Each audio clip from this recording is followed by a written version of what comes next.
This morning on DC News Now, it's a wet start to your Wednesday. The rain showers overspraying the region and starting to pick up, especially around the Beltway and the district right now. When do we see some drier conditions, and also when do we see those temperatures warm up? We'll actually see that later on today. I'll have more details on those numbers coming up. Also coming up this morning, breaking overnight, police are on the scene of a shooting in Chinatown. What police know in the early hours of their investigation. Plus, controversial classroom policy that changes Loudoun County leaders are proposing to keep parents informed. And a timeless tradition, what you need to know ahead of tonight's National Christmas Tree Lighting in the district. The station covering all of the DMV. This is DC News Now.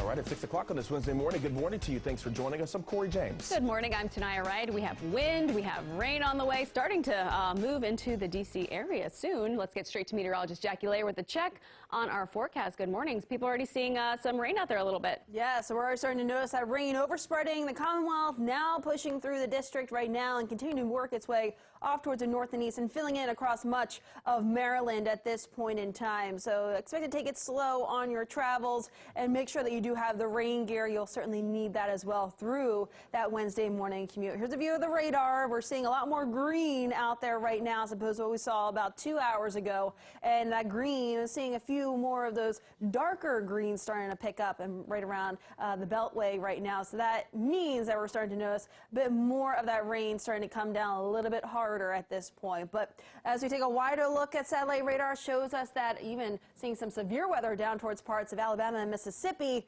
but we're not going to be seeing any of that severe weather back here locally, but we're going to continue to notice the rain showers through the morning hours. Temperatures much colder off towards the north and west, and that's behind the cold front. That will work its way in as we look ahead towards early tomorrow morning, but out there right now, a little bit warmer than yesterday morning. We're near 50, at least in the district, but most of us are into the upper 40s right now. Those winds are starting to pick up, those gusts nearing at least 25 miles per hour for much of the region. So wind and rain through the morning. As we look ahead towards 11 a.m., just a chance of rain. So turning a bit more scattered by about midday and still tracking some scattered rain showers through about 3 p.m. Then we should dry things out once that cold front clears the area. Still blustery, though, as we get towards later on tonight. More details coming up. But Shanika's here with the very latest on traffic. How's it looking out there right now? Still not looking too hot, Jackie. We're looking at Ashburn. This is in Loudoun County off of 7 heading eastbound. So you're seeing traffic being diverted off at Claiborne. We have this crash involving a tractor trailer. It's just not looking good for early morning commuters. Now, you were backed up on east and westbound lanes. Right now, it looks like it's just eastbound lanes, and you are stuck. That's right between Belmont Ridge Road and Ashburn Road. Other than that, we also have an issue on 95 that's heading northbound. That's in Woodbridge, and hopefully it's not as bad, but you will find some delays, I'm sure, right between 123 and Route 1. All right, Shanika, thank you. We're following some breaking news this morning. D.C. police are on the scene of a shooting that happened in Chinatown a few hours ago. Our Lex Suarez is live on the scene. So, Lex, police have blocked off a large area for their investigation. Yeah, Corey, Tanaya, police actually cleared the scene just about 5 or 10 minutes ago, but you can see right behind me this caution tape here. I've moved over to where the bulk of the investigation was happening. Earlier this morning when they were here, they had not from this center point out blocked off about a block in a radius around here while they did their investigation. They were here for about 5 hours after that shooting. It happened around 12:30 or 12:45 this morning. 2 people were shot, and both of them were transported to a local hospital. Now, so far, we are still waiting to hear back about the specifics of their injuries and exactly what led to the shooting. Like I said, they just cleared the scene here, so some of that information should be getting back to us a little while here soon from police. Now, as far as this neighborhood here in Chinatown, this is a very busy spot in the city, especially even last night there was a concert at Capital One just a few blocks up. We've got the Christmas Village, which is right there as well, or the Christmas Market, and lots of nightlife that goes on around here. So around 12:30, 12:45 in the morning, it is still very busy out here, especially around the time that shooting happened. So very, interested to see what police police find out about exactly what led to the shooting. Of course, as we get more information, we'll bring that to you both here and online, and I'll catch up with you guys live again in about an hour. For now, in Chinatown, I'm Lex Juarez, DC News Now.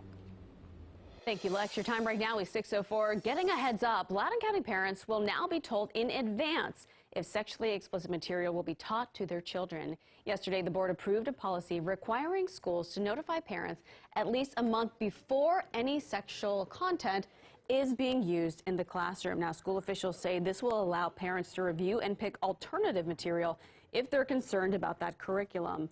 The board's chairman apologized for having previous sexually explicit content taught to students without the permission of their parents. I'm sorry that we have materials in our schools that are not suitable. I'm really sorry about that. I wish it had never happened, but it happened, and it's up to us, it's up to the board and staff to make sure that we identify those. The new policy reflects Virginia Governor Glenn Youngkin's efforts to increase parental oversight in schools.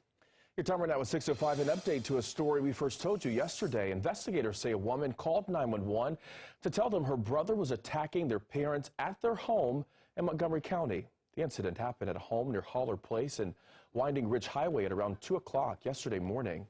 Deputies say the suspect stabbed his mom and his dad. The sheriff's office say when deputies responded, they found the suspect about a mile away from the home. That's when they say he rushed towards them with a weapon in his hand. That is when he was shot and killed by deputies. Neighbors we spoke with say they woke up to those gunshots. We heard some sirens. We didn't think much of it. We thought it was just, another ambulance coming in the neighborhood. And then shortly after that, we heard about 3 or 4 gunshots. And that's immediately when I got up, grabbed my gun, came downstairs, and there was about probably 4 or 5 police officers in front of our house. You know, we just pray for the mother and the daughter.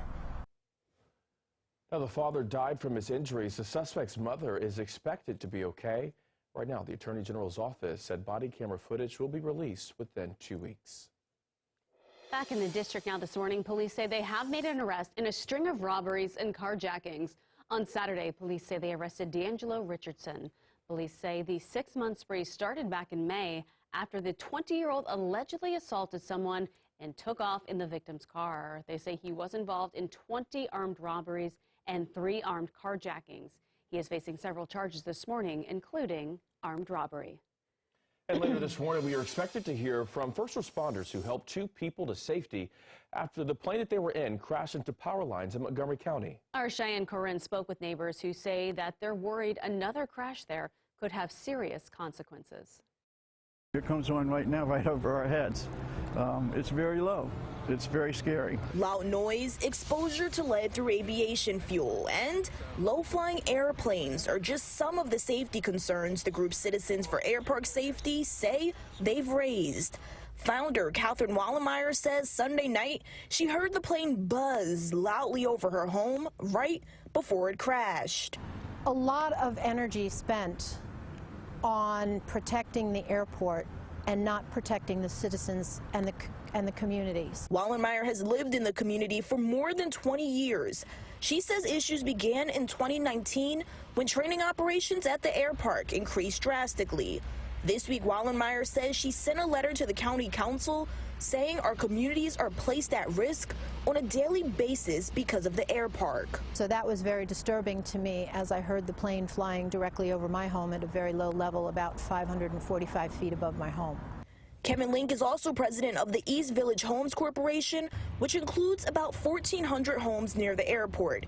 He says he has been vocal about concerns for more than 6 years and is just glad the crash wasn't worse. We're concerned every day that I'm afraid that someone's going to call me and say the plane just went into a house or a home and killed one of my neighbors. Last Tuesday, residents met with the Montgomery County Revenue Authority, or MCRA, that owns and operates the air park.